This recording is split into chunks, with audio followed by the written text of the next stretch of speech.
Ready to go? Yep. Everybody knows everything. They don't need to have any. They don't have any questions. Gosh, just got called out. So I want to thank all of you for coming on board tonight for Hops Lockdown number 11. And tonight, Elise and I wanted to do a Hops hitting webinar just to help from a hitting side of things.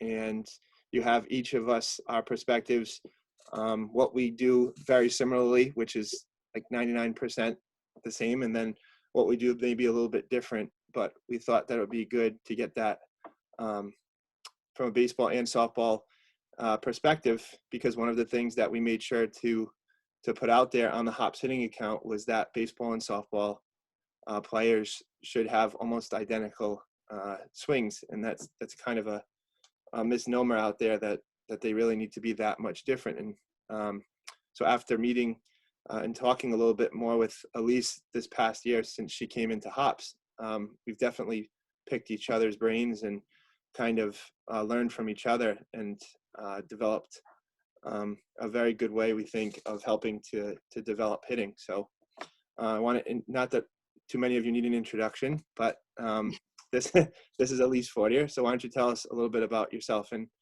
where things are? Okay. So I'm from Coventry, Rhode Island, so basically right down the road. And I played for Rhode Island Thunder, Dave Lottie, and then I went to Stony Brook my first year in college. Then I transferred to Fordham. Right out of Fordham, I coached at Florida Atlantic, and then I was the hitting coach at Hofstra University. And then the last 4 years, I've come back to travel ball to coach with Thunder. So kind of my journey has been transitioning from how I perceived hitting. When we say perceived, I was fortunate enough to hit, but I didn't really know too much of what exactly I was doing and why I was successful doing it. And then kind of going to FAU and going down as south as you can get, and a little different perspective down there in hitting philosophy as opposed to where I came from in the Northeast. Putting my own spin on it when I got to Hofstra, and then the last 4 years kind of teaching myself all over again. So basically everything before that I would consider my understanding of hitting was very little league, very low level of understanding the game in general and understanding how the body works. So yeah, I mean, up until this past year, before meeting Matt, I tried my best to educate myself in some of the best softball hitting coaches in the country. And the last year, I would say, expanding into the baseball side and learning what some of the best baseball coaches, hitting coaches have to offer. So it's changed quite a bit. So I graduated high school in 2010, graduated college 2014. So since 2013, 2012, it's been a roller coaster ride of my understanding and philosophies of hitting in general. Sure. And I think that's one of the things that we try to get across to people is that if you don't go back to what you were doing even 3 years ago, 2 years ago, then, and you're stuck in your ways, then that's kind of where you can run into trouble, where you're not open to listening to new things and kind of blending ideas. Because I know that even from 3 years or 3 years ago, I think you told me that was when you really started to work on using the terms getting on plane, driving the ball in the air, and that kind of reflected in the Thunder team's results, right? In terms of offensive numbers. Right. So it was about not this past November, the November before that. So November of 18, that's when I really started to transition the 32 or so clients that I had in hitting in the mindset of 70 mile an hour singles are still only singles. And if most of my hitters that I was training, I was kind of always teaching generally the same thing with the lower half and producing hitters at various ages and that could hit the ball hard, but single is just always a single. And I'd always talked about for a long time that, I never understood why getting into a cage and hitting the ball directly straight back or hitting the ball to the left of the tunnel. I never understood why the one right up the middle was good and the one pulled slightly was bad. And ever since I have become a hitting coach, I told my kids, like, where you hit the ball, pull side. Like, so many kids think that they hit the ball to the left of the net. It's a foul ball. Like, the perception in a cage is just tunnel vision. If I don't hit the back and if I hit the top, like, it's a pop up, it's an out. And although some of that line of thinking is good to work on certain things, sometimes kids were really making themselves weaker and just hitting the ball low and on the ground. And maybe their velocities were up, but like I always say to my kids, if you're going to hit a ground ball, it better be 70 miles an hour over, and someone's going to a fielder's going to catch one in the face or it's going to slip through, right? So about in November of 2018, that's when I started to transition, not so much with the lower half, just the mental approach, because I honestly wasn't really I wasn't confident myself into teaching something and going 100% into something without educating myself on. So it took me 18 months, because you have to also remember that the way I was taught was ingrained in my brain. And I, in 2013, 2014, my junior, senior year at Fordham, I hit 20 home runs a piece in each year. So I hit 40 home runs in 2 years. And the way that I thought that I hit was this way. So why was I going to say that's not the way you're supposed to hit when I thought that myself? And so then I started to educate myself for about 18 months. And I watched a lot of MLB hitters, and specifically someone like A-Rod, who comes on TV all the time and says that this is what he focuses on the field. And I relate with that 100%. I was like, yes, exactly. Why would I ever want to, do certain things to elevate the ball and change my bat angle and all of that when I hit 40 home runs in 2 years? And I was thinking, hit the ball on the way down. And then I came across 2 videos that I still to this day have on my phone. One my junior year, one of my sophomore, or one of my junior year, one of my senior year. And I started looking at my swings. And then that's when I really started to say to myself, that was totally a feel. That was not actually how my body was moving. And I was fortunate enough my junior year to get a new hitting coach. And if she ever sees this, she'll probably laugh at this, but she was teaching me that. She was teaching a lot of what I try to teach now. I haven't talked to her specifically about the philosophies that I'm teaching now, but based off of what I see her post and what I'm trying to do, I would say it's about the same. And I don't think it's changed too much, just over trial and error. What she taught then may be a little bit different than what she teaches now. But I fought her all the time. I fought her all the time on it. And what she was actually teaching me went into my game swing.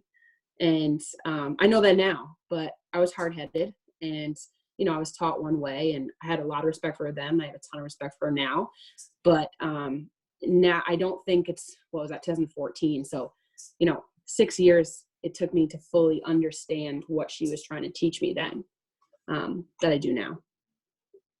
Yeah, now that feel versus real debate, or not necessarily debate, but discussion has definitely come up a lot more, where you see, and you can appreciate, that's the other thing, is that now the argument's almost gone too far the other way, where you're getting the feels from people who performed at a very high level and just totally discarding them. Right. And I don't think that necessarily has to happen either, because the feel of a certain individual, if they're able to demonstrate with video and data that they are doing the real part of it, then let them have their feel, as long as during their drills and during their game swings and stuff like that, they are getting the results that we're looking That's why I think drills are so important, right? Because not every drill is going to work for everybody. I think there's like a certain baseline that I tend to use. But you know, if they already have certain natural things that are happening with their body, and then you try to give them a drill that advances that, it's not going to advance them. For instance, if someone already has a loopy swing, right, and you're trying to get them to turn the barrel behind and use their whole body and not pull your hands through, right, and you do certain drills that help with what's happening behind you, and you do that too much, then that can cause way too much of what we're trying to do, right? And I mean, I've heard it all, and I know you have too, with, you know, the way that we teach and people going back and forth on getting the ball in the air. But I think we can both agree that the goal for us is not to hit fly balls. We teach to hit fly balls, right? We teach the ball, let me correct myself. We teach to hit the ball in the air, but we're not teaching to hit fly balls, right? And what I mean by that is, yes, for my younger lessons, I like get the ball in the air, hit a fly ball, that's better, right? Because over time we're advancing to something. But I want doubles off the wall. I want home runs. I want extra base hits. To the kids that, you know, and I coach a team too. So the kids that are batting 3, 4, 5, 6 in the lineup, your single is a walk. That's what I tell them. If you want to just get on first base, you can get 4 balls to get yourself to first base, right? Your job, they're usually not that fast, right? Your job is to be on second base, third base, or walk around the bases. I don't want you at first base because you're not in scoring position. That's not your job. But what I've learned specifically with softball is my 1-hitter and 9-hitter, they can hit balls out just as well as my 6-hitter can because of understanding how their body moves. But going back to your point, the feel versus real, my 9-hitter thinks way differently than my 3-batter does based off of naturally how their body moves. Yeah, definitely. And I think that that's, it also comes down to mindset too, right? So having an aggressive mindset, going up to the plate and saying, I want my like floor or my mistake to be a 70-mile-an-hour ground ball or a 90-mile-an-hour ground ball to the infield.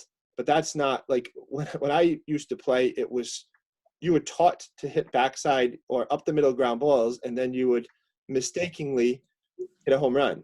Like that home runs are mistakes, right? And that's with high speed video and with understanding how the body moves and looking at all of putting that all together, you can say, okay, ground balls aren't necessarily bad, but that needs to be like our mistakes are just misses, not something that we're actively trying to do. Right from day one, when I started to work on this stuff, our main goal has been hard in the air, period. Because if you hit the ball hard in the air, then that's things are going to happen. Yeah, good things are going to happen. So when you make a mistake and maybe necessarily don't get all of it or are fooled a little bit with a different pitch type, then at least you're hitting the ball hard somewhere, right? As opposed to saying, okay, Matt, I want you to hit 10 balls backside to where the second base hole would be, and then accidentally hit a pull side home run. It's like, well, that doesn't really make too much sense, does it? Right. So, Right. Yeah. Go ahead. So one of the things that I had to do, so like I said, November in 2018 is when I made the transition. And so it wasn't until about February last year that I really dove in, got more confident with the terminology, I guess, and dove completely in because it was really showing with my more elite hitters, like immediate jump with what they were able to do because they were so conscious of their body. So completely dove in that summer with my younger kids for the 14U national team, noticed a huge difference. There's a lower level. You know, a lot of times deep fly balls aren't tracked as well. They tip off the wall. Whereas at 18U level, they're just barely caught, good catches, right? So I saw the double ratio amount go up. Home runs were way up. I think almost everyone on my team I think only 2 people on the team, one of them being the slapper and one of them getting less at bats because she was a pitcher, had at least 2 home runs on the team. That's a team of 13, 14 girls. With my 18U team, I saw the doubles go up. I saw walks go up because I think they were way more conscious of my single is a walk and this pitcher's pretty good. So I'm going to make her throw me strikes. And then when we did get good strikes, we were able to capitalize them in the gap. They were older kids. They were more set in their ways. So it was a little bit different. So then when the new team happened in the fall, every single offensive category absolutely exploded. So there was only 2 kids in the fall that didn't hit home runs out of a team of 18 girls. And only 2 of them don't hit. And one of the things that I liked most, one of the conversations that I had, it was one of our last tournaments in the fall, and this will stick with me anytime I think about talking about this philosophy of hitting, or anyone that wants to talk to me about what I'm teaching isn't right. And this is what I have to say to them. My kids literally have told me that since hitting more fly balls, their confidence level has gone up because I tell them that it's okay to hit a fly ball. So they're not worried about their coach getting mad at them for hitting a fly ball. They're thinking of that as a success, okay? 2, on a rolled over ground ball, they feel like it was all upper body. They're not doing what they feel like they have been working so hard to do. So their confidence level went up when they hit the ball in the air. And sometimes when they hit the ball in the air and they missed it and they were like, oh, I missed it, it ended up going over the fence. So their confidence they were more confident hitting a deep fly ball to center field than a hard ground ball to shortstop. And that's what I keep going back to, is even though both are outs, girls are more confident with hitting the ball in the air for their second and third at bat because they know what adjustments they need to make. And I'm only speaking this from a female's perspective, not a male perspective, but from the female perspective, a lot of times I hear when going to games, coaches say, hit the ball on the ground, make them make mistakes. And as soon as that first girl hits a fly ball in the game, the first thing I yell is, exactly, give me 21 more, please. If we're going to lose and you're going to get out, give me 21 more. Here's the other thing too. I don't want to win a game on an error, right? So hitting the ball on the ground, okay, we won a game, but do you really feel good about that win? What? Because you got to walk, you got to pass ball, she got to second base. You hit a hard ground ball to shortstop, she boots it, goes to center field, the run scores. You win the game 1-0 on no hits, and the other team has 8 hits. You really feel good about that win? Because I don't, right? Like, what is so good about that by hitting the ball on the ground? Okay, so then you play a team and you hit 10 ground balls or 15 ground balls, and 10 of them they make errors on. Well, you should have beat that team anyway because they're not good if they're making that many errors, right? And then the next piece to it, and a big piece in where I coach, is getting these kids recruited. I have never in my entire life being around college coaches, have never seen a girl hit a ground ball and say, that's the girl that I want. Never. It doesn't happen. It does not happen. Now, if she hits the ball 7 miles an hour at the shortstop 3 times and hits it hard off her chest, okay, I need to work with that. That's what they say. I can work with that, but I still need to work with that. Versus the kid that flew out to deep left field, center field twice, and then hit a rope to right center field double her third at bat, right? That's what coaches are looking for. They want to say they just missed, not they hit a bunch of ground balls. I want to win more than the next person, right? I always want to win. I am the worst sore loser that you will ever meet. But I'm not winning a game off of an error made by the shortstop. That'll make me more mad. Sure. But I think it all goes back to intent breeds confidence, and confidence also breeds intent, right? So both of those things work together. So if your main goal is to do damage when you get up to the plate, and that's going to lead to more confident swings and more offensive swings versus defensive swings, then that's where you're going to be more successful. So it all snowballs in the right direction, right? Where snowball in the wrong direction is one of the unfortunate things with, if you take it literal, what these people have, in my case, for example, if I'm really trying to push the ball on the ground to the opposite field, or Mhm. if you listen to some professional players talk about how they swung down on the ball, and you end up swinging down and across, not only are you going to unfortunately hit more ground balls, but you're going to be cutting out a huge portion of the strike zone. You're probably going to miss hit some balls, and that's where you're Mhm. going to end up ironically hitting more pop-ups, Right. is bringing the knob to the ball and swinging down and across. That's where you can end up getting Right. more balls in bad spots in the air. So Right. So I have a question for you. sure. When you hear the word launch angle, what do you think of?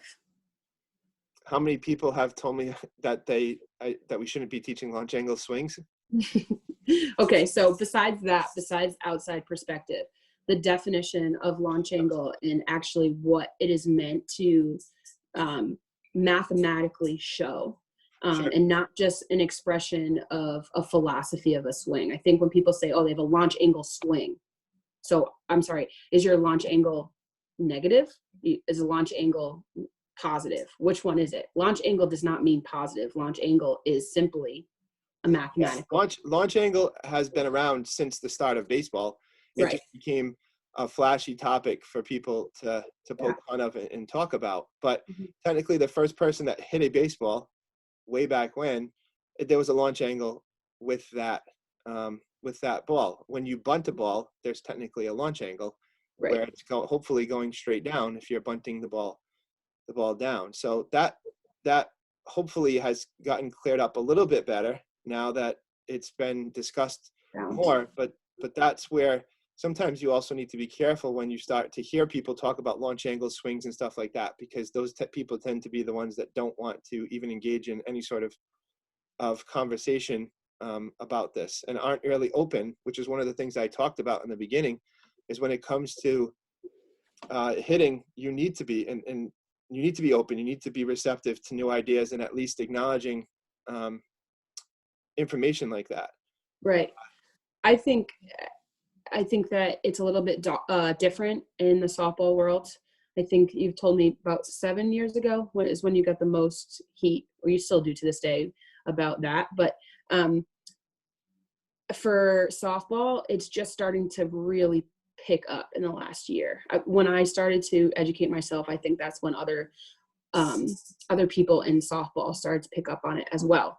And I even to this day, I have some lessons, fathers say, so this whole like launch angle swing. And I'm like, no, like I have never used those words. Does my hit track say LA on it for launch angle? Yes.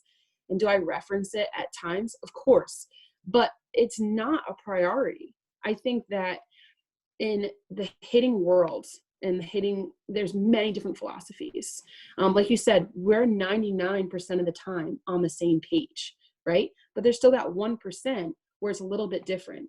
Well, there's someone right underneath me that will agree with me 98% of the time and 97% of the time. The spectrum is so wide.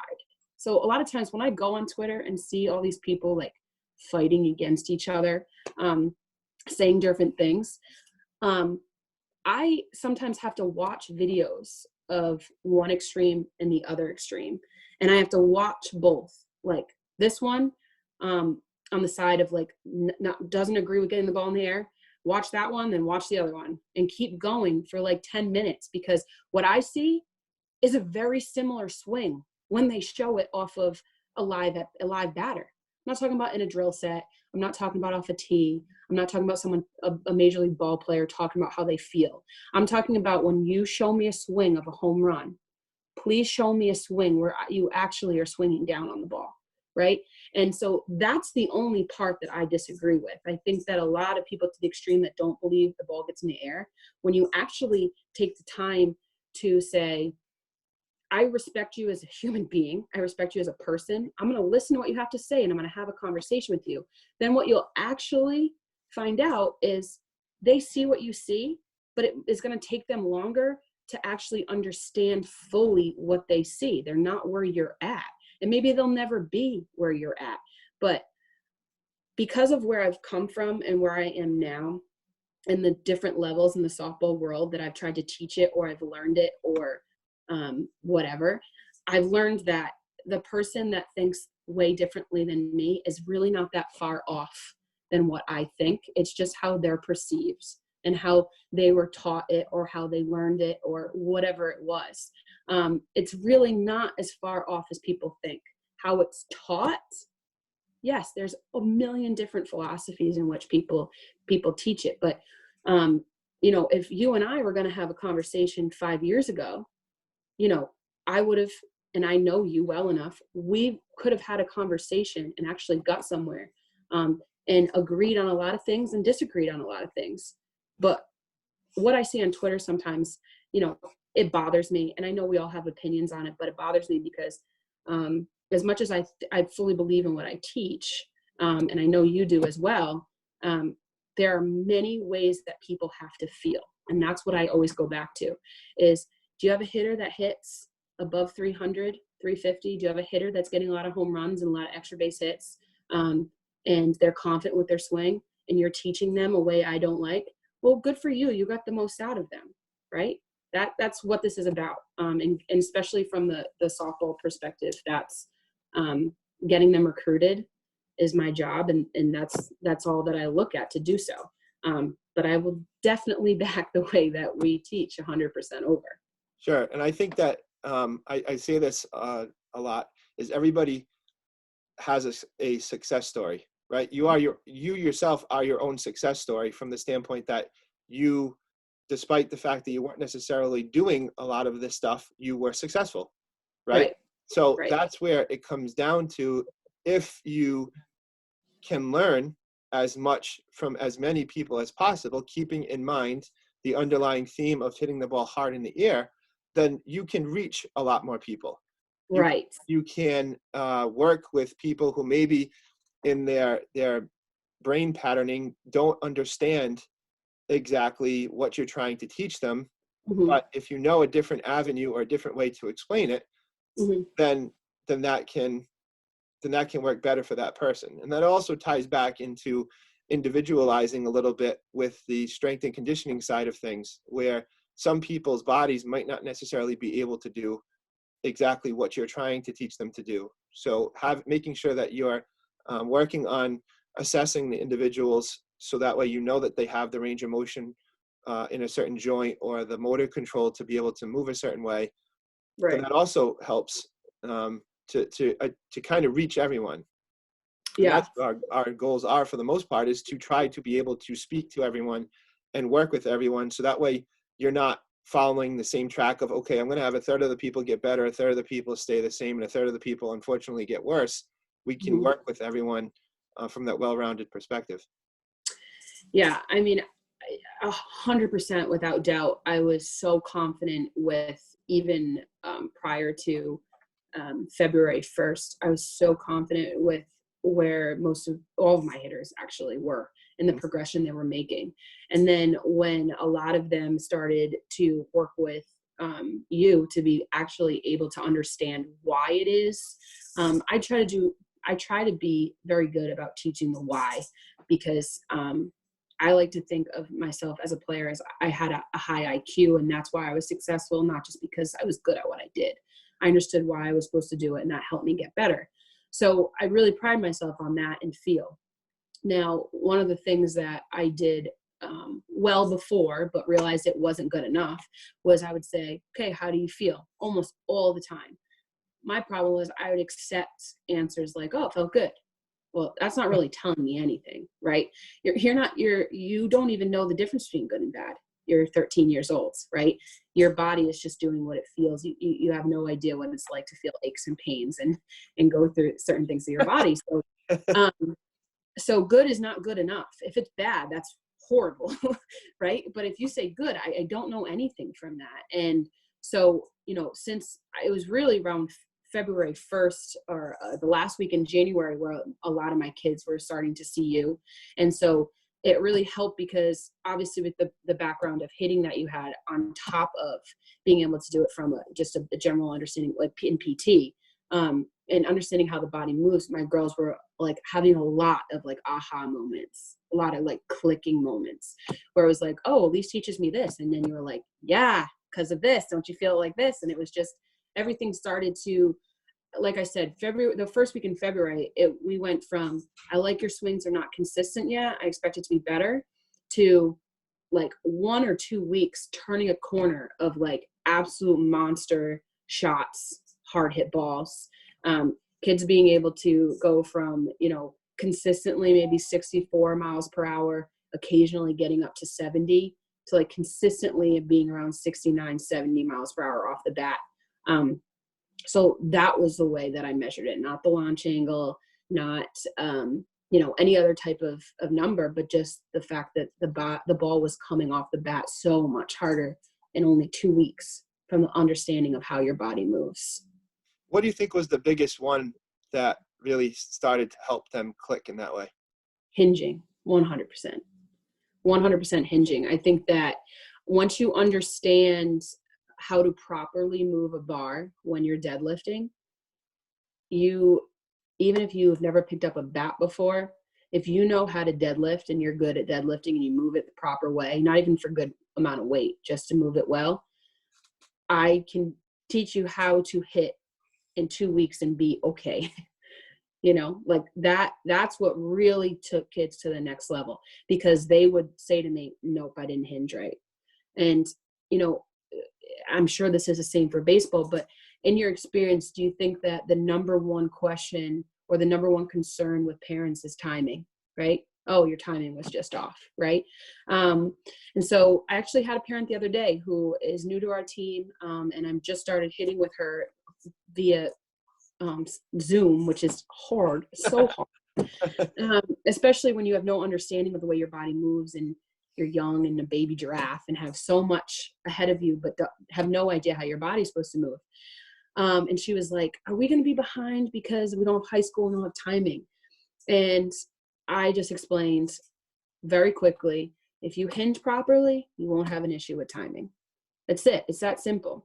I mean, even when I work with Evelina, your daughter, it's like the tick, tick, tick, boom. Don't put your foot down until you want the bomb, until you want a home run, until you want that hard ball hit. And you're able to do that if you hinge properly, right? So that was a huge turning point in every single one of my hitters. If you understand how to control your body and control your movement forward, then you're not worried about timing. You need the reps off of a pitcher for visual reasons more than for actual timing reasons.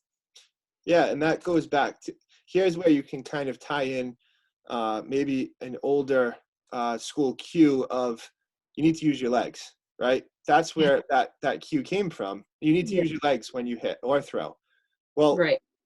To tie that into specifically, what we need to say is, okay, we need to use our legs by getting into our back heel to fire our back leg, hamstring, and butt cheek. Right. To be able to, and then also keeping your core engaged and getting to more of a neutral spine.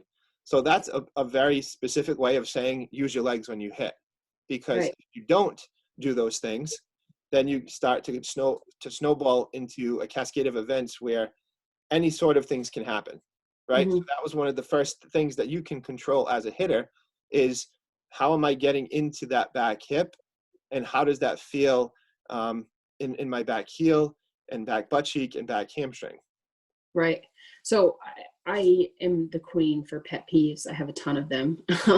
And I think one of the big ones going off of how the body moves and the cue of get into your legs is right behind the get into your legs or use your legs when you're hitting is get your foot down early.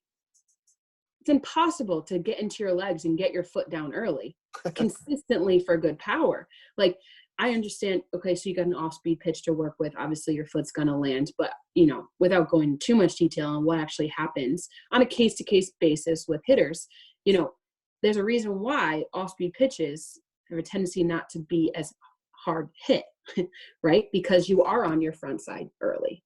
And that's the whole point of having a pitcher throw off-speed pitches to mess with that. So if you take out off-speed pitches, right, the understanding of, or the cueing of get into your legs, put your foot down, get your foot down early drives me absolutely insane. absolutely insane, because they're directly contradicting a hitter, and then usually then the hitter is like frustrated, right? Oh yeah. No, I think there's also a difference between establishing definitions of starting the sequence early and starting the swing early, right? Right. Because Absolutely.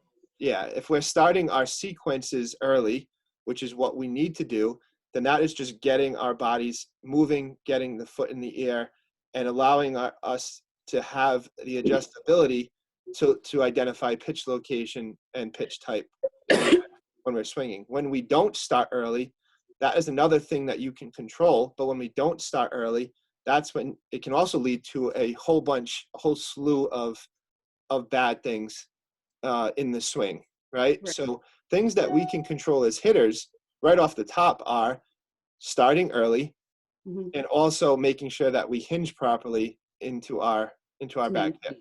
Yes. Yeah. So the two terms that I've come up with, or obviously I didn't come up with, obviously people talk about all the time, but the two ones that I reference the most are the hinging and then hovering. So that originally, when you get into your back hip and you put your front foot up early, and I make hitters do this all the time off front toss, establish your hinge, get your front foot up. Once I see that you have that, then I will throw the ball. And it's not a balancing act. Hinging is not balancing, right? That once a hitter fully understands and can feel the difference between a balance and a hinge, that's a world changing time for a hitter when it comes to timing. So the next step from there is maintaining a hinge. And I used to use the term falling, which I knew it wasn't a fall, but to get your front foot down, to fall with that front foot. And obviously that was not helpful for 90% of my athletes, because when they were falling, they were physically getting off of their back heel and removing the hinge and the stabilizing in that back hip. So then I started using the term hover. And I saw a few drills on Twitter that kind of helped me get to that place where they put a ball under your front foot and slowly roll the ball forward. And that movement is to show a slow movement forward to maintain the hinge, and then drop your foot on command to be able to turn off your back hip. So once I started using the word hover and not using a ball, but actually having their foot float forward, that's when everything clicked with what I wanted with the upper body. And I don't have to address the upper body as much when their hinge is where it needs to be. There's very few times, unless we're talking about staying a little bit longer through a zone for a moving pitch, that we talk about the upper body. But for the most part, I find that 60 to 70% of the problems with a hitter can be fixed with understanding hinge, understanding the hover, and then which is the maintaining of the hinge before heel plant. Sure, and that goes back to something that John and I talked about 2 nights ago on Monday, where as a hitting coach, or if you're looking at some video of yourself, or if you're a parent looking at video of your child, as you can end up chasing ghosts, right? Where you end up looking at an upper body issue, which is probably affected by something to do with the lower half, not looking more at effects than causes. And then you end up just chasing things and making adjustments to your swing, where in reality, it's just because you didn't do something earlier on in the sequence, which then caused you to, I mean, if you could have the same problem on 2 different swings, which caused 2 different deficiencies in the swing. Right. And the example that I use for that is, if I start too late and the brain speeds up, and then the shoulders start to rotate, I can do one of 2 things with my bat. I can either pull the bat across, which will drive the ball into the ground, or hook line drives into foul territory, or with the same mistake, if this starts to open too soon, my bat can drag, and now it's coming through too far back here and disengaged, and that's a pop-up to the opposite field. And that happened from the same thing, the same cause, 2 different results. And if a parent or a player looks at a video and they say, oh man, I did this with my hands, or, oh man, I did this with my hands, and they start to fix that, then that's where you can end up also causing more problems with intent, confidence, and stuff like that. And it can snowball in the wrong direction. Mm-hmm. When I talk about when a parent comes up to me and says, we did front toss and I noticed that their hands are doing this. Usually my response back, and I've said this to some girls that maybe need some help understanding how their body moves a little bit, or also a parent that has a very low understanding of what their kid is supposed to be learning. If you have a completely flat swing, like you start the bat flat on the shoulder, completely flat through the zone, okay? And you are 50-50. I'm sorry, if you are on your front side, okay? So more than 60% of your weight is on your front side and you have a completely flat swing. You are most likely going to hit a ground ball, right? Whereas if you are completely on your backside and you have a flat swing, the ball is most likely going to go up, right? So the point is did we change anything with the upper body? No. By changing something with the legs, did we change the result? Yes. Yes, we did. So the most important thing to start with is always the lower half, because even if the lower half doesn't fix a problem, it helps to be more consistent with what your upper body is doing. So if you always have a flat swing, completely barrel flat, but you stay on your backside, you're more likely going to have pop-ups more consistently. So that's kind of the simple way that I like to talk to parents about that don't really have an understanding of what needs to happen in the swing. The other basic terminology that I like to use is the swing is a tornado, and it's moving really fast and really efficient down below, and it rotates the body all the way up to the top. And the bat, the very end of the bat, looks slower because it's longer, right? But it's moving just as fast as the lower part of the tornado, which is, your hamstring, your glutes. So those two ways are usually ways that I get away from talking about the controversial way of the philosophy and the basic way to understand how the body wants to move. And that seems to alleviate some of the concerns with getting the ball in the air. Yeah, sure, definitely. And I know, taking it into a little discussion, a little bit of a different direction, one of the things that you and I started to talk about a lot, for somebody who is a little bit more advanced, is creating points of resistance, right? Yeah. In their swing. Yeah. Because in theory, if I'm a right-handed hitter and the ball is coming in towards my left shoulder and everything just all flew open at the same time, then that's not ideal. That's not what we want. Mm-hmm. So I think you said best that one time that we were in the gym, and I think, what was it?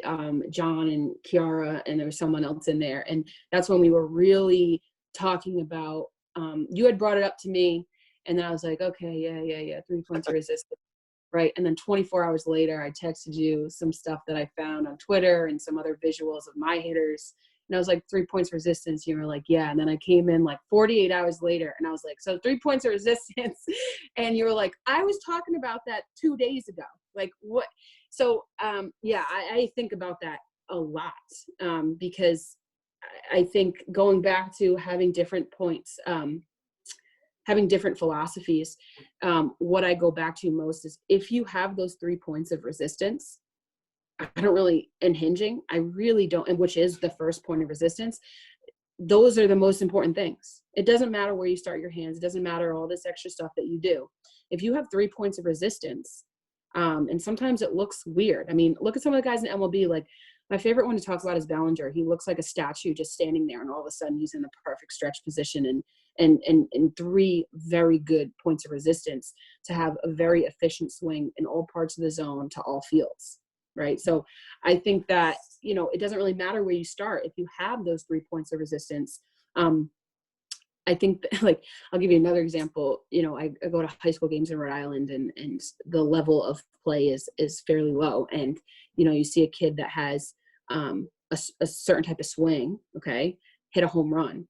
And my girls are like, I don't understand. I work so hard. And this kid like is a 3-sport athlete and they're just doing this for fun. And, they have more home runs than me or whatever it may be. They have more doubles than me, whatever it may be.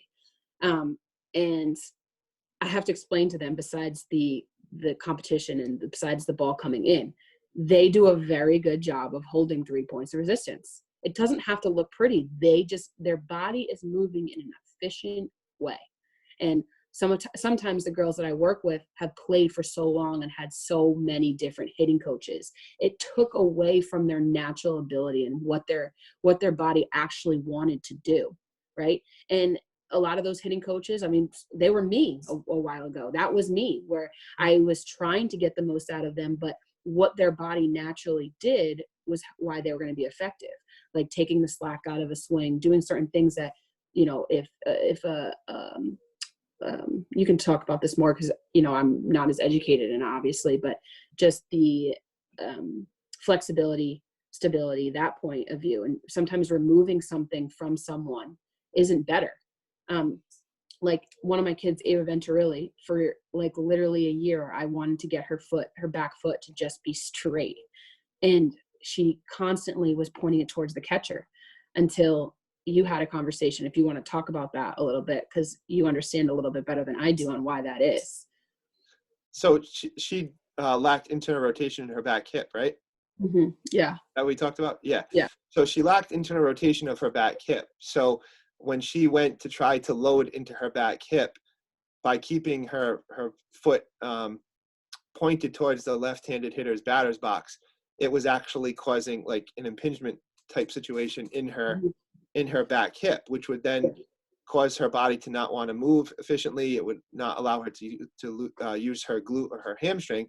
So her natural movement, and we could also technically try to work on her hip mobility, but at the same time, her natural body movement was to turn that toe out, because her body self-organized in a way that it knew that allowed her to have the ability to internally rotate that back hip during her hinge, and then use her hamstring and her glute, and then everything else can kind of go in the right sequence. And that's why it's so important to be able to say, okay, we can't just either turn everybody's foot in towards the like opposite person batter's box, or we can't go 90 degrees to the other batter's box, and we can't put everybody towards the catcher. You have to know somewhat what your range of motion is in both hips, and then also how your body's going to want to move naturally. Right. Yeah. But going back on that, because I kind of veered off that 3 points of resistance, I do think that those are very Everybody important. must know them, because nobody's asked in the comment section or the question and answer as to what the 3 points of resistance are. They're all amazing. You talk about them a little bit, because I think that we are, like, how we talk about them in terminology might be slightly different, because I think that we've talked about it at length, why they're so important. But I do think that the feel of them and how I address them in the hitters, and as do you, we refer to them very differently on a case-to-case basis. Sure. And just talking to some hitters recently about this too, it also helped click with their swings and their hitting, is we did bring up the 3 points of resistance. It's guys that have been working with me for a while, but I kind of explained it a little bit differently, and this helped. So our first point of resistance, starting from the lower half, is the ability to hold the back hip into that position of external rotation, or stay in a hinge, for a simpler way to put it, right? So there's going to be some movement forward with the lower half, but if we can resist that movement forward with our back hip joint and back knee to hold that position there while we're moving forward, then we're going to create some resistance down there. Yeah, no, definitely. I think that the way, sorry, I'm distracted because I just saw one of those comments, and it's my dad making a joke that I'll touch on in a second. But the important thing, or one of the things that, again, like, wanted to address going back to you, is talking a little bit on the hold and the scap and moving backward, because I feel like it might be slightly different when it comes to females and males, just on how strong males are compared to females, and how I don't know, I've struggled a little bit with teaching that, holding that in the scap, just because I think females aren't used to doing so much with their upper body, and they want to do more with their legs, where I think it's slightly different with guys. So you want to touch on that? Sure, I can see that. Our second point of resistance, remember, everything in my situation here, everything is wanting to do this, is if I can hold my scap just anatomically and then through your nervous system, it prevents me from flying open, which is something that we don't want to do. We don't want to do too early. So our second point of resistance is just being able to just move our shoulder blade back just a little bit on the rib cage. It's not this, it's not over rotating, because that's actually going to cause the exact problem we're trying to prevent, which is then opening up here.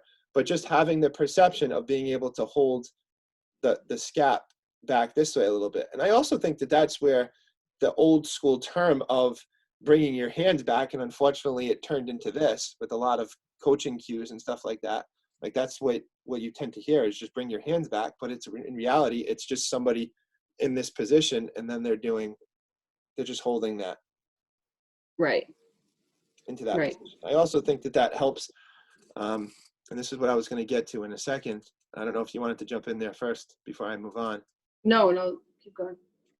So before we move on to the third point of resistance, what I've talked to these hitters over the last couple of, or the last week and a half is we always talk about creating movement in our swings and doing things, when in reality, what we need to be thinking of doing is decelerating movements or stopping movements. Because again, if we think everything's going to rotate this way, which we don't want, that's going to cause a lot of bad movements, bad habits. We need our pelvis to start to, we're holding that point of resistance, and it needs to go fast, but then it needs to, just as fast as it starts, we need to start to slow it down, because we need to decelerate that to allow this to really pick up and move fast once it's time to move. Okay, so the hips need to turn fast, but then also decelerate and slow down into the front hip. I would say that is actually, you asked me what was the turning point, or what was the major thing to excel the hitters to the next level in such a short amount of time. And I think that was 100% the second one, if not for some athletes, the first one. And understanding in what is the fastest point of your swing, and then what needs to start the deceleration process. So once I had two kids I can think of right now that had tremendous bat speed to the naked eye. Like just watching their bat move, not their body move, watching their bat move, they moved well. But they had an issue with adjustments to moving pitches. They had issues with pitches falling down to the zone, and they had issues with 100% off-speed pitches not even being able to recognize them. And once I said it one time, basically, that the peak velocity in your swing needs to be done behind you and approaching the ball, that was the next best thing that they had heard.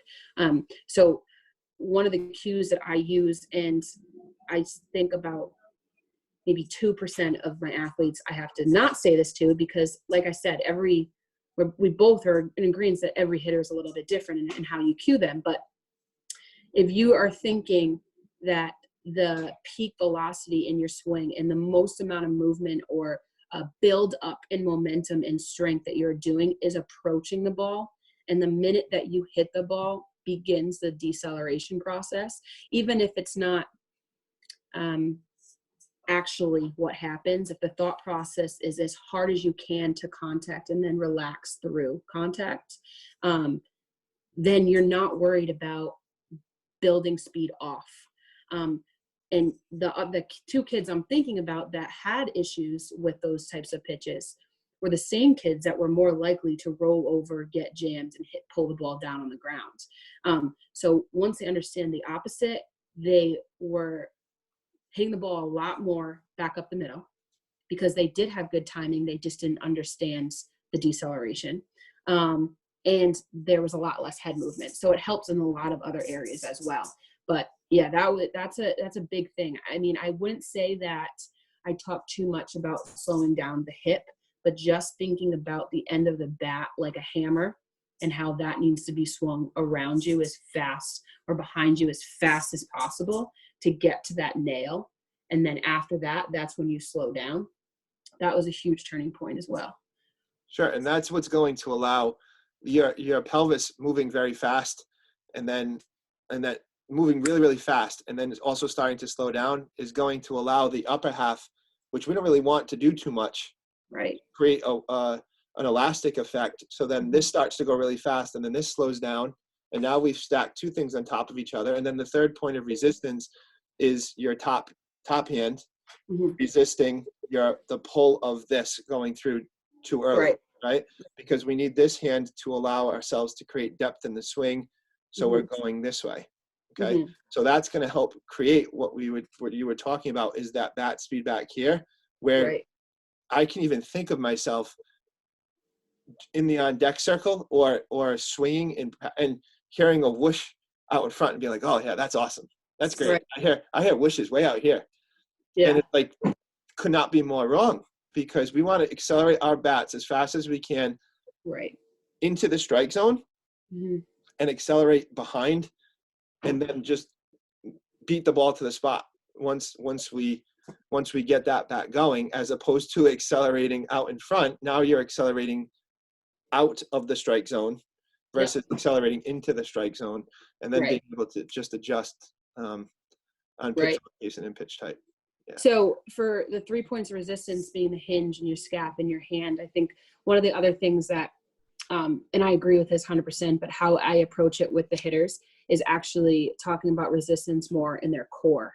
So one of the issues from a female perspective that working with a few guys in the building at Hops, I never ever had this issue, is with some of my females that I'm trying to turn off of their backside and trying to have everything that you just talked about, or, with the creating the whip behind them, they started to really arch their back.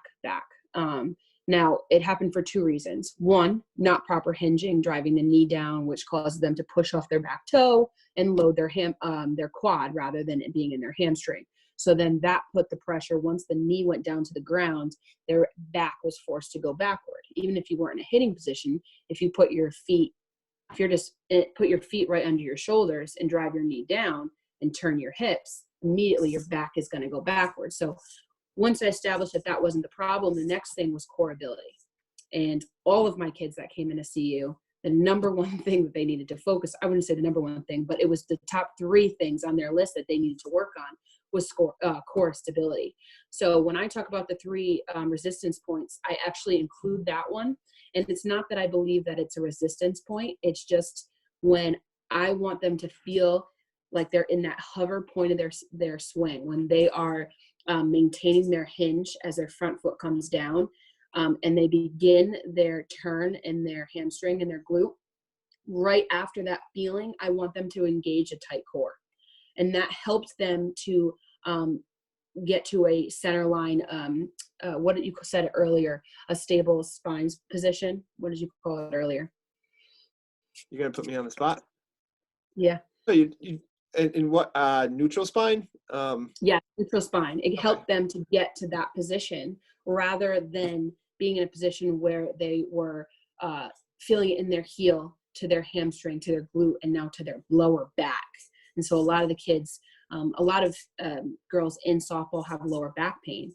So if you're watching this and you don't hit with me or Matt, and if you don't do anything with Matt, and if you play softball or baseball and you have lower back pain, that is not okay. I had tremendous amount of back pain when I was in high school and a little bit through college.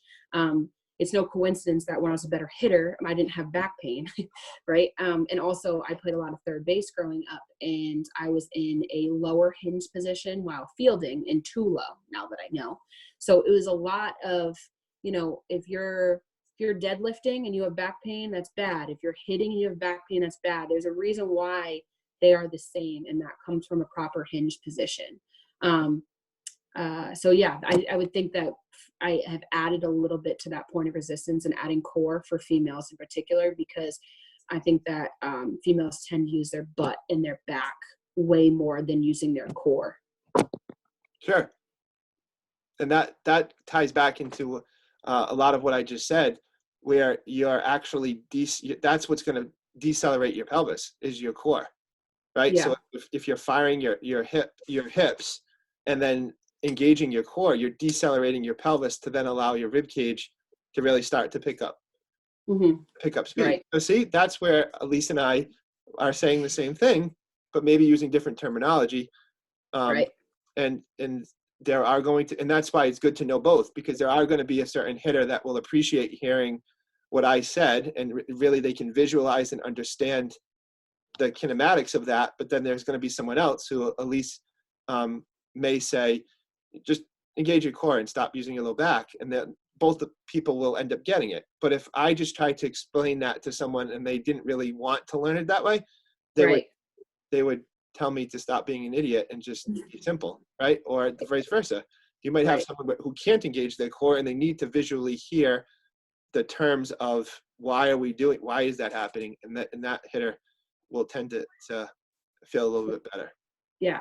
One thing that I definitely wanted to talk about before, I know there's a question in the Q&A, but one thing that I wanted to talk about was in this time, not being able to be with your team, not having high school sports right now, or baseball and softball, like what they can do at home that is very efficient body movement patterns that will help them in every aspect of the game.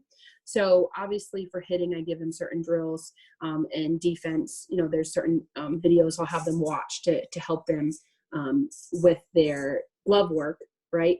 But in both of those, they have to work on hinging, right, out of that position.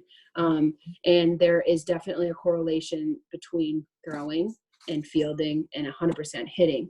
So what types of things, and I'm putting you on the spot because I didn't talk about this, but what types of things at home can they do that kind of connects at least the throwing and the hitting aspect at home without a softball, without a baseball, without a bat maybe, or, they can put a spatula in their hands if they're in their kitchen, but there are definitely some things that they can do to reinforce good movement patterns.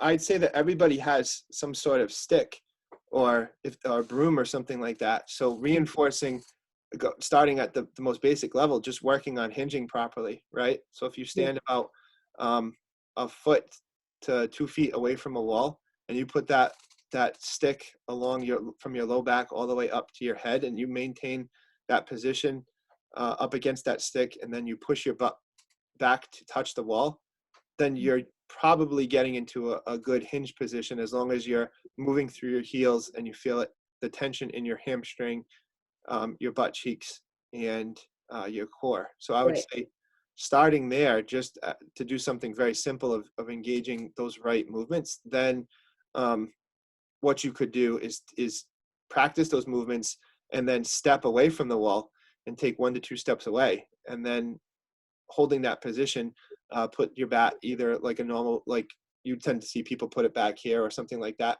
or even back here like this, and then working on keeping the core engaged and just working on feeling that rotation through your obliques instead of your low back. The broom or any type of stick that you're going to run down your back, what parts of your body are supposed to be touching that? Well, you want to make sure that your low back is up against it, number one, because that means that we're not having your pelvis over exaggerate too much into anterior pelvic tilt, right? Which is going to drive extended patterns, tend to be more quad dominant. So we want to make sure that we're pulling that back by using the hamstrings to get into that right position. There's going to be a little bit of a space in the upper low back where that's not going to be touching.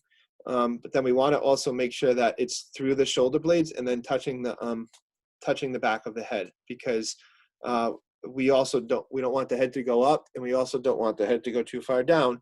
We want to make sure we're in a good position here, so that way the whole spine is in a much better position. Right. Sounds good. What question we got there? What is the one thing you would tell players to focus on mentally to give themselves the best chance to excel? And try to do damage with every at-bat and lesson. I think the very old-fashioned, let's call it the one that's been around forever, is the yes, yes, no mentality. You need to have the approach not only to do damage every at bat, but every pitch. If you're thinking, yes, I want to hit every pitch and I want to do damage on every pitch when it's coming in, and the last minute be able to tell yourself no, not only is that going to reinforce good movement patterns, and you can watch or feel your body start to move when you take your body move in the right order, with the barrel staying behind you, but you can also gain information when you do stop, if you're on your front side, or if you didn't hinge properly, if you're going to be off time. So the worst thing you can do as a hitter is know a ball is coming and not take it in the right way and not gain information. Sometimes this is a reason why when you get 0-2 and work yourself to a 9-pitch at bat and get to a full count, that you see hitters be more successful, whether it's a walk or especially even getting on base via hit. And that's because of the constant swings, obviously, that they're able to put on the ball, but also thinking that every single time the ball is coming over the plate, you have to expect it's going to be strike three. And the approach with your body, that's directly affected because of what you're mentally thinking about. Go ahead. Well, that goes back to our intent breeds confidence and confidence breeds intent, right? Where if you're going into an at-bat, whether it's in practice or a game, you want to have the ability to have the confidence to start early and know that you're going to hit the ball hard, and then the intent to carry out that motion and then be offensive. Because the last thing you want to do is go into an at-bat or a hitting session and be defensive when it comes. Like, I would rather see a kid come in to take a good swing and swing and miss. If they take a good swing and start on time and work off of that, then just get up and try to make contact or try to fist the ball or something along those lines. Right. Does anybody have any other questions?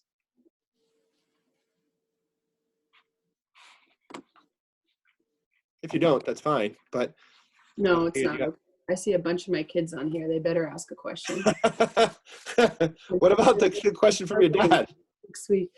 Okay, so quickly, while some of my kids have a chance to think about what they're going to ask, my dad got on here and said, can you practice these things in the house while practicing pitching with a bar of soap?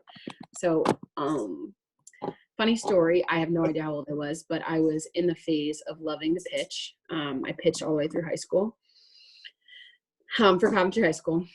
But when I was, 10 to 12, I really don't know how old I was, but my mom was about to get in the shower and she was like, can you please go downstairs and get a bar of soap? I whined and complained about it. I was watching TV or doing something irrelevant. So finally she's screaming at me. I go downstairs and then I realized that there's video games downstairs. My brother's playing video games. I want to stay downstairs. So I'm screaming through the downstairs from the bottom of the stairs. The bathroom is right because it's in the basement. The bathroom is right at the top of the stairs. And I was screaming. I'm like, Mom, Mom, Mom. She finally comes out of the bathroom. She's like, what? And I'm like, here's a bar of soap. And I pitched it, and it hit her right here. Oh, no. It's been the story to tell about softball. Anything good that I did in my career, my mom would always, someone would bring up, like time you stopped pitching or the time that you hit your mom in the head with the bar of soap. Like, that's when we knew you were going to be a good pitcher, like something stupid like that. And now 17 more people have heard the story. Yes. That's great. I think a lot of my team has actually heard that story. Well, I'm glad I found out. That's a great story. Now I need to watch myself around Davelina, make sure I don't get with the bar of soap. So we do have a question here. It's could you explain where you should feel the stretch when loading to swing? Where you want to feel the stretch. So I think that stretch is explained in different ways. So I used to, and still to this day, I explain a little bit just to get the most out of a hitter. I explain from the front foot to the hands. And meaning that when you hover and you move your front foot forward, your hands go back. But realistically, that's not what's happening, right? Because we talked about the 3 points of resistance, and actually it's being able to hold your scap and holding it back there. So I think to correctly answer the question, it's going back to the 3 points of resistance. And if you feel those 3 points of resistance, then you're ultimately feeling what you need to feel in the stretch. while you're hovering, obviously forward. So, you're feeling it in your hamstring, you're feeling it in your glute. For females, I like to make sure that they feel it in the high obliques on both sides, not just the back side, because that tends to get them through here. So if they feel the stretch in here and here, that means their body is working against each other. I tend to use the example of like a wet towel, when you wring out a wet towel. So this is my lower half, this is my upper half. And when I wring out a wet towel like this, that is what my body is doing. So my lower half is starting to turn and my upper half is moving backward.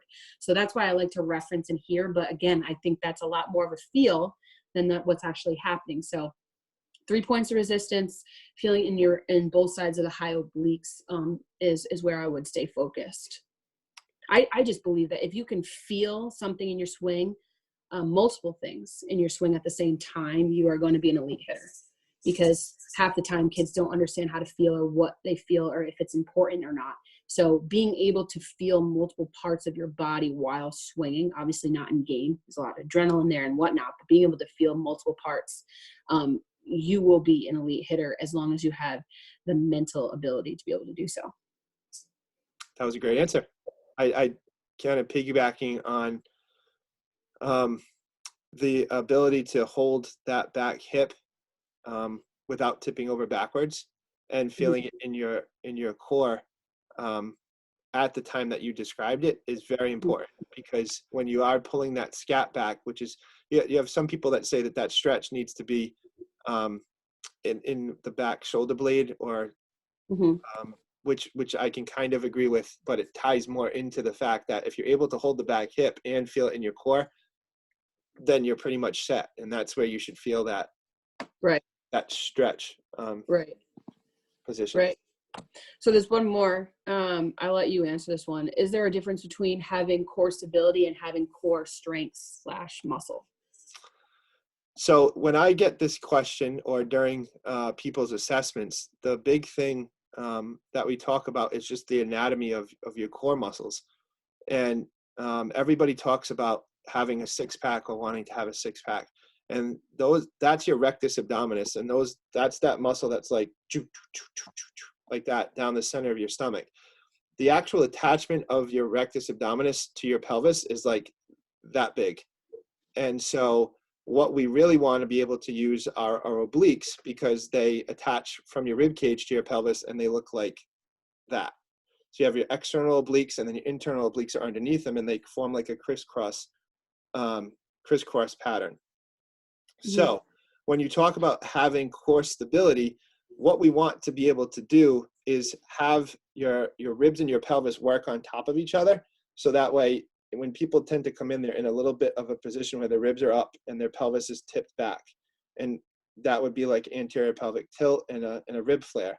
Okay, that'd be like called an extended posture. What we need to make sure is that we're able to take the obliques, which are in front here, and they're over lengthened, so they can't do their job, and try to pull everything on top of each other. So now when we do go to do dynamic movements, those obliques, which touch to a lot more spots, a lot more bone in the core, are able to then provide stability here for your extremities to do their job, but then also be able to go back and forth. Okay, if we really just work on an example would be if we just do 1,000 sit-ups a day, yeah, we might end up with some well-defined abs, but at the same time, that's probably not what we're looking to do from an athletic standpoint, because then we're not really firing the obliques into that neutral position. So then we can move back and forth into flexion, extension, rotation, and then side bend. So hopefully that was Good answer. good answer. That's why I gave it to you. That's one of the biggest things that issues you tend to see in baseball and softball is people aren't able to get into that position where they can pull their butt underneath them and get their pelvis into more of a neutral position to allow their body to move efficiently without going into extension all the time. That was it Nick like that? Nick Birdie, right? Yeah, Nick came in and he was always taught to really pull everything down and back like that. Right. So from a rib cage, he was flied up like this, and then his pelvis was a little bit more tipped forward. So his obliques we're in an over lengthened position. And Mm-hmm. that goes back to the deceleration stuff that we talked about. If I'm like this and my pelvis is tipped forward, it's going to be very difficult for me to decelerate or do movements that can be efficiently replicated over and over again. You might get lucky and do well on certain movements, but then to be able to do it consistently is not gonna happen. So unless there's any more questions, there's one more thing I want to talk about quickly and get your opinion on it, and then I'll weigh in on it too. What's your opinion on teaching this philosophy to young age? Obviously you're allowing me to teach your daughter how to hit this way. So what is she, 9? She just turned 10? She just turned 10, April 4th. She just turned 10. So what is your opinion, or what would you say to other parents who have a kid as old as Evelina? What would you say to them about learning certain philosophies? I think understand that it's a process, and coaching at the youth softball level, one of the things that really drove me nuts last year was hearing a lot of coaches just put the ball in play, don't swing, right? Hear that at 18U level that I'm coaching at, but yes. So this is at the 10U level. You see, don't swing, taking pitches, just put the ball in play, and that just tends to. And I will say this just based on experience, seeing it in softball. It's in baseball they tend to let them swing away a little bit more, and this goes back into our intent and confidence. As a softball player, I want the youth softball players to have the confidence to go up there that it's okay to swing. Like, I'd rather see them swinging, striking out than hitting like a ground ball or walking or getting the take sign at that age. So there might not be instant results, but at the same time, I think that if somebody really works at it and continues to get better, then they'll ultimately see better results as they get older. When it comes to baseball, I think they are allowed to hit a little bit more. They don't quite get as much take signs or give as many take signs. But even at that level, especially in like Little League in the 8 to 10 level, like everybody should be trying to hit the ball over the fence at that, right? That's how kids have fun. Like they don't have fun standing there just holding the bat and not swinging. And just walking every time. Yes. So I have 2 points to this. I have another funny story. My grandparents would come to the game and I wouldn't swing at all. I would just strike out when I was younger. And so my grandfather would give me a penny every time I swung and a quarter every time I put the ball in play, not even got a hit. And so that escalated as I grew up, but it was constant, like, just swing, who cares, right? I think, I'm not going to give too much my opinion. I'm giving everybody a trophy, but that's kind of where it comes from, right? It's like getting on base, showing instant success. It's not about the process. It's about what's immediately in front of you. And so I think that if I'm going to really tie it into, if I have a girl one day, that I want them to fail early, because if that's something that they're going to continue to do, I mean, that is just life, right? That's life. Like, you're going to swing and miss. You're going to have a boss you don't like, right? There's certain things that are going to happen to the broad perspective. That stuff is going to happen. So what I have seen is that parents like you who want your kid to fail just as much, and I mean fail because that's how you learn, right? So you want your kid to fail to ultimately have success. That's your goal as a parent in anything. So when they are failing at a young age, it's very easy for them to rebound, extremely easy for them to rebound. What's hard for them is when they're in 8th and 9th grade and they've had success their whole life and they're Little League heroes. And then all of a sudden they are getting beat up by kids that are just surpassing them every month. They're not catching up with their peers. It's those kids that end up quitting, that don't play anymore. They fall out of love with it because they had success early. They didn't know how to deal with failure. And because of that, they don't want to play anymore. Mm-hmm. And I've seen parents get more frustrated with that, feeling bad for their kid, than feeling bad for their kid when they're 10 years old, when they're not complaining about it as much. So the second part to this, that I'll say is I don't work with a lot of young kids because I have to work with a lot of parents.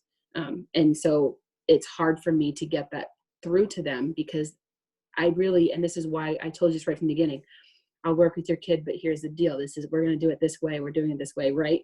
Oh, and yeah. if we're not going to do that, that's totally fine. I have respect for it, but I don't want to have to go down that route of teaching it just to be successful right now, because that's not going to help her. And what I have seen from her, I work with 3 other 10-year-olds or 11-year-olds, and they're some of my best movers. They move some, like, I wouldn't say just as good as the older girls, because obviously they're stronger and have some better stability sometimes, or mobility, but or stability. I was right the first time. But they don't know any wrong. Their body is moving the way that the body is supposed to move.